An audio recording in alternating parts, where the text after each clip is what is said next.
Welcome to the second of the Religious Studies Project's collaborative episodes. This time we decided to ask our interviewees to respond to whether scholars of religion should be critics or caretakers, using terms from Russell McCutcheon's influential book, which was entitled Critics Not Caretakers, and using terms originally coined by Burton Mack.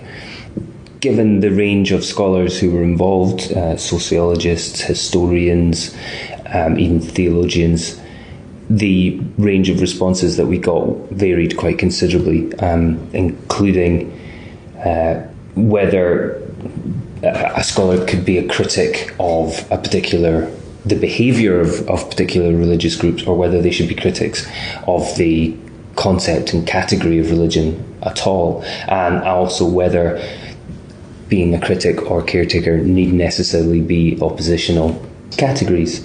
And to start us off, we have the legendary Eileen Barker. I think as a social scientist, one has to have a critical approach, but that doesn't mean to say you criticise the movements that you're studying. In fact, I don't think you should. Obviously, you don't say or even protect them and be caretakers if they're doing something bad. During the last couple of years, Inform has been instrumental in sending one healer to prison for 10 years for using inappropriate sexual means, i.e. rape, on young people. And if we hadn't helped the police, or helped people who were complaining to us to get in touch with the police, then they wouldn't be in prison. The other one was grievous bodily harm, beating up previous members.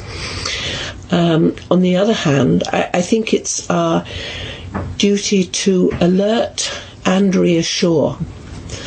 So I would say we should be alerters, to say, look, there have been suspicious deaths here, or not even just criminal things, make people aware of what's likely to happen if somebody joins a group, and perhaps discuss with the group, like the problems that parents are having, in order to help them see and perhaps help themselves in having better public relations. But I believe firmly, as far as it's possible, that we should be methodologically agnostic. I am not a cult apologist, although I've been called this on various occasions, nor yet am I anti-cult. I am a social scientist who studies new religious movements, or whatever you want to call them. Timothy Fitzgerald. If I've understood the question right, and it's a reference to Russ McCutcheon's really good book, and I think that we should be critics in the sense that we critique the category and the discourses which which carry that category, or which are formed by it. And I don't think that we should be looking after religion as though, it's our special job to sort of protect religion. I think we question, what religion is, and therefore we're critics. I think that it's really an ideological machine for the production of a sort of mystified view of the world. I see the real, not the conscious purpose and intent of individual scholars who may be doing incredibly interesting work, but looking at the categories which are structuring this whole field called religious studies. I would say that it has a kind of ideological intentionality, which is to promote this view that there are certain institutions which are natural, common sense, reasonable, in tune with the real world. So in a way, it's doing something which a lot of us who claim to be studying religions and writing about religions I'm not really fully aware of. I think that there's an elision in consciousness. Linda Woodhead. It's a good question. It's a very tricky question. So there's quite a positivistic history to religious studies that says it's just purely about neutral description of what is, which is increasingly criticised, in the light of sociology of knowledge, that we don't actually approach the world like that. And I think there are good reasons to criticise that view. However, I do think it's incumbent on people who study religion, not from theology, but from sociology of religion point of view, my own background, to try and be as truthful as possible in their representation of what they're studying. I do hold on very much to that. I don't think it's... I think there is something in that almost Enlightenment ideal, although I would qualify it by saying that I think the truth is relative to particular contexts. And so in some situations, when you're representing religion truthfully, you may have to become its advocate. If the audience is particularly hostile, irrationally hostile to religion, you may have to try and represent, this isn't trivial, this isn't unimportant, and go in that direction, and be a caretaker in that sense, I suppose. But then on the other hand, if you're trying to represent religion to a group that's very deeply committed to something itself, you may be very critical. You may have to point out things they don't want to see about it, like the way it ties in with particular group interests, or marks particular gender roles, or things that aren't necessarily particularly palatable to say. So I think you're in this position always of having to monitor who you're representing the truth to and in what ways. And you also have, as a scholar, you're constantly moving between two communities. You, as you'll know in your own fieldwork, you try and absolutely enter into the worlds of the religions that you're representing and be as empathetic as you can be. But then you're cycling out back into the world of the scholar, asking different questions, and you have a very strong commitment to the criteria of and protocols of your own discipline. So you're living between these two worlds the whole time. So it's neither an either or. I think it's a complex mixture of both those things. Benjamin Beit-Hallahmi. Okay. I've written a lot about this very basic problem of apologetics. In other words, some of the people who call their work Psychology of Religion are really apologists for religion.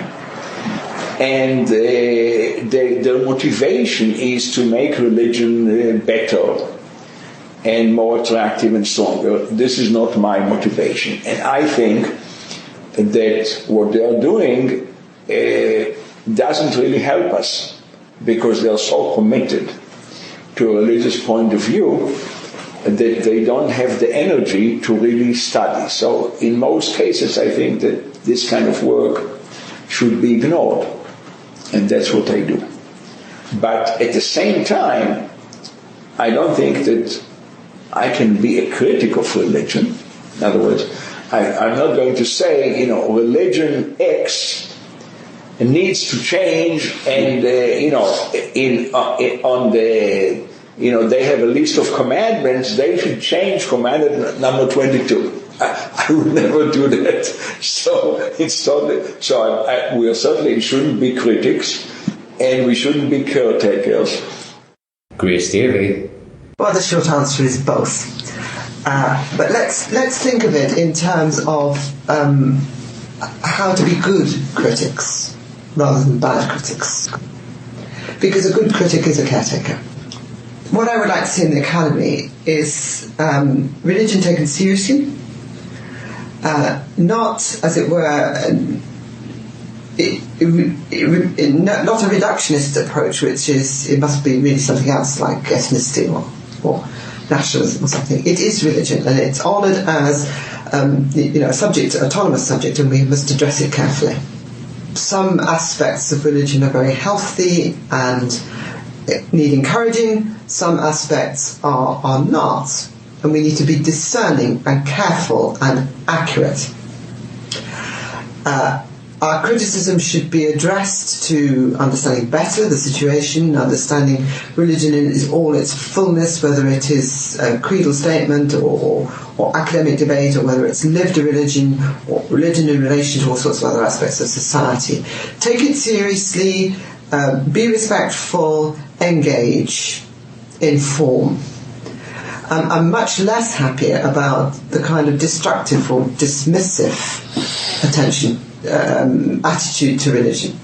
I mean, think of it as a joke, or not something that intelligent people do.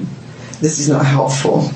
And this kind of attitude to religion and careful respect, but also pointing out things that are not so good, can be created in the classroom, of course, whether that be the seminar in a university with students, or whether that be in the classroom in a school, when you are dealing with religious education or the discussion of religion at a very different level. You must demand of your students mutual respect. They must respect each other, and they must respect the communities that they are dealing with.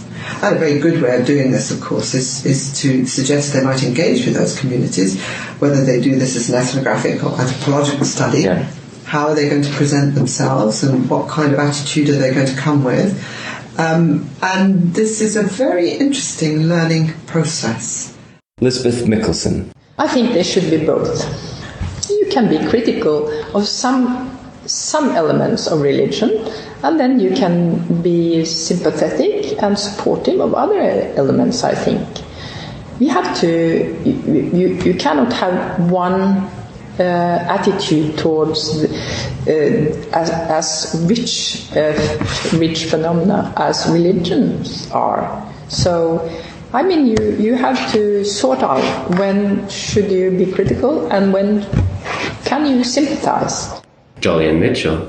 I think they can be both, and I think they can do other things as well. I'm not sure about the metaphors of a caretaker as well, because it makes me think of somebody wearing a very large hat with a big bundle of keys, opening and locking up a cage or a door.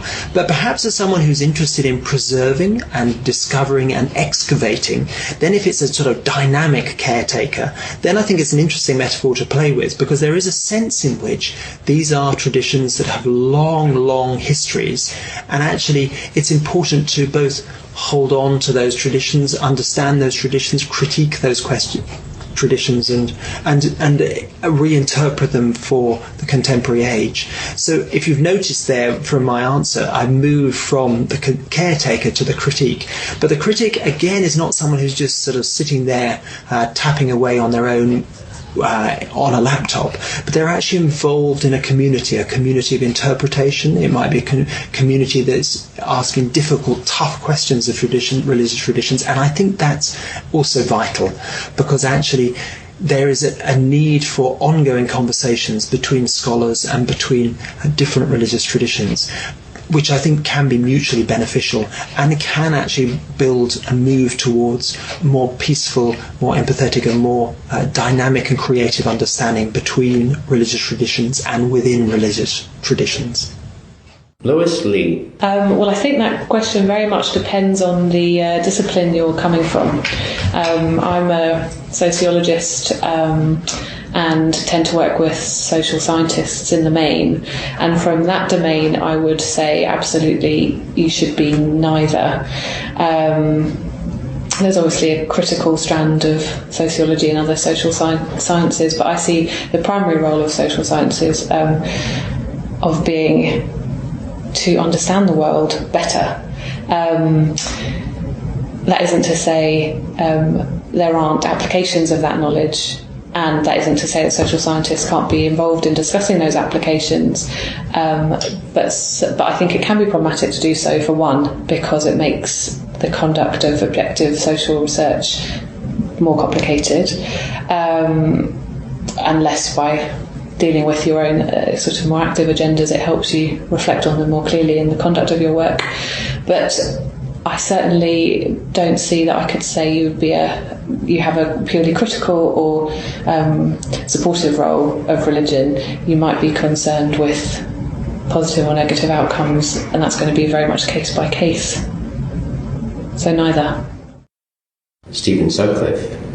Well, this is an interesting question, and we're indebted to Russell McCutcheon for particularly bringing that question to the forefront of debates and discussions in religious studies through his collection of chapters under that theme published a few years ago. And indeed, Russell was kind enough to let me make use of some of those chapters when I was teaching a course using this very volume as as a reading source for the students.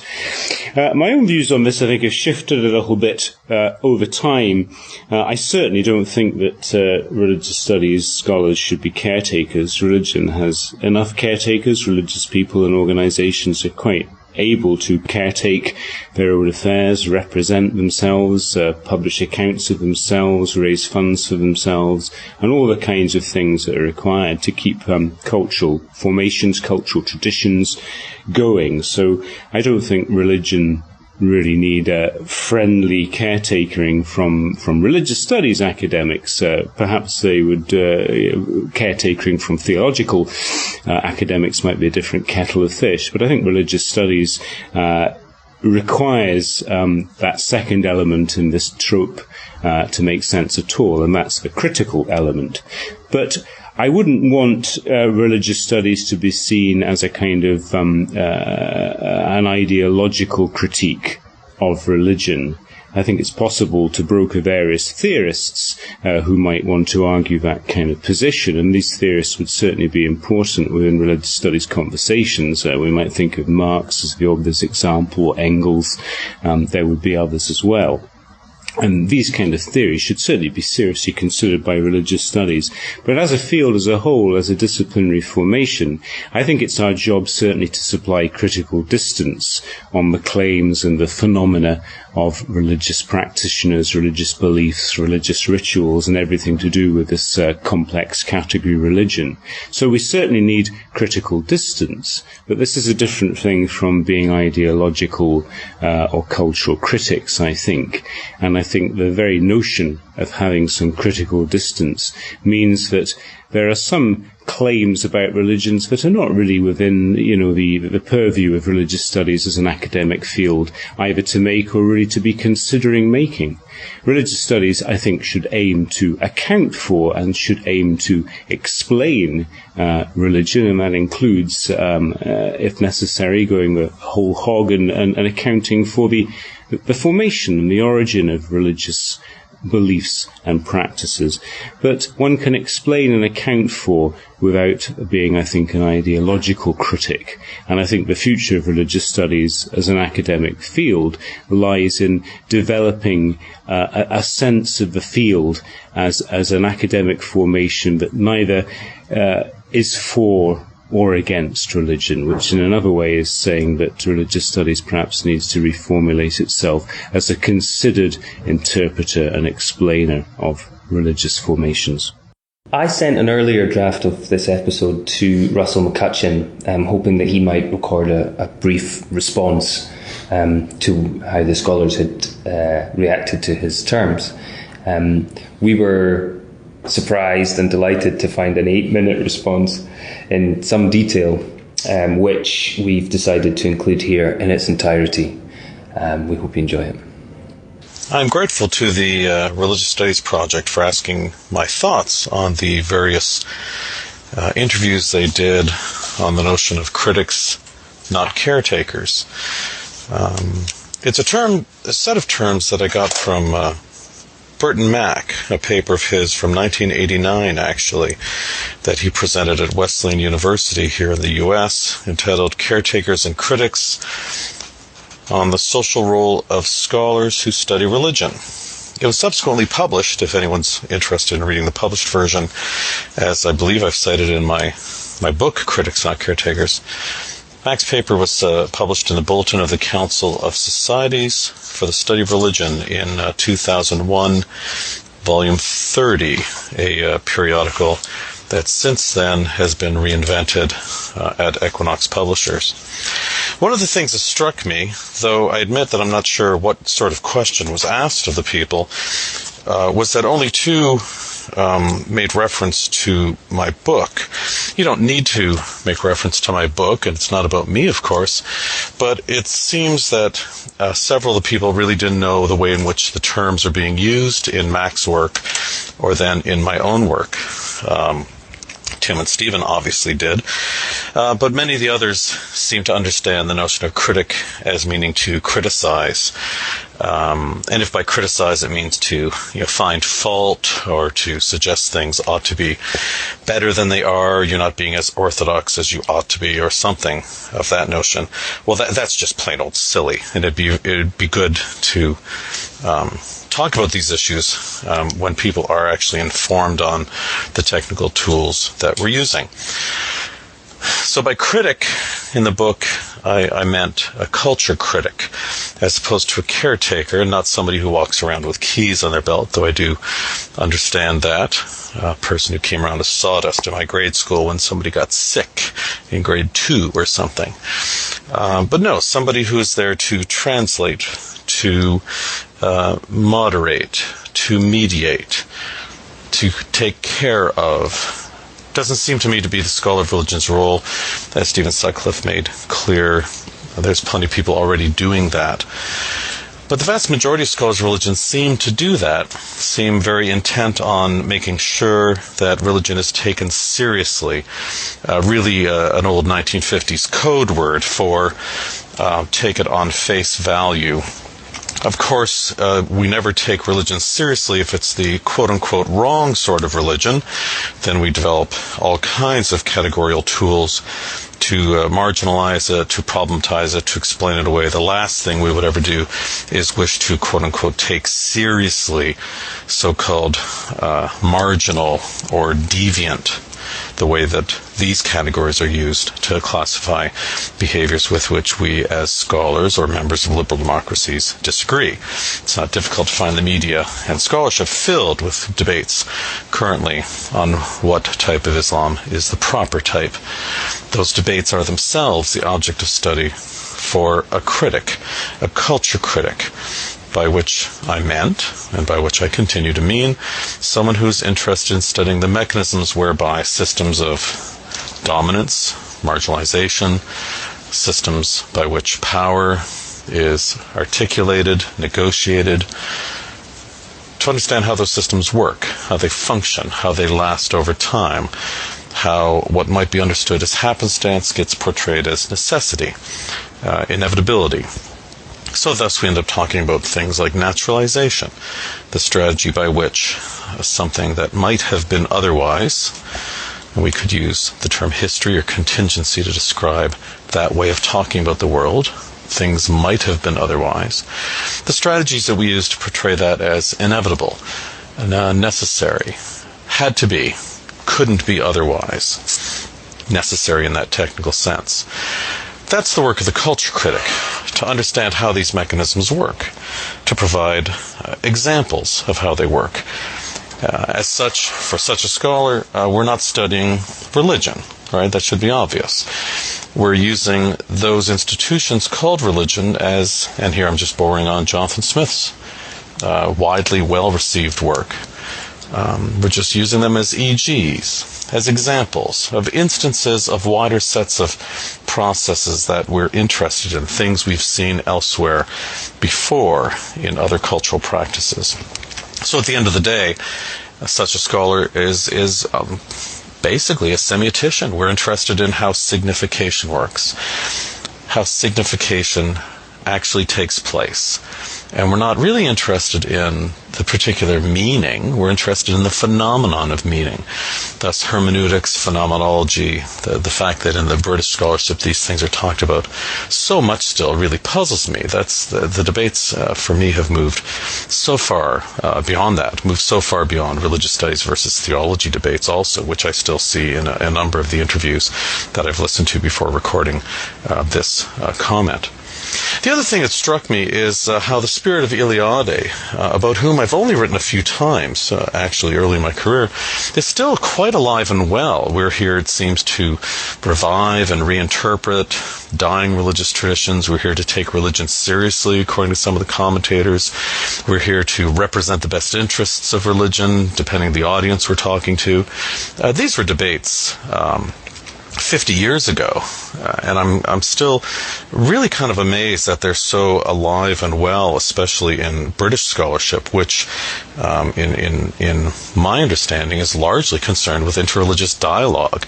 It's kind of a version of civics, actually, how to make a society work better, function well.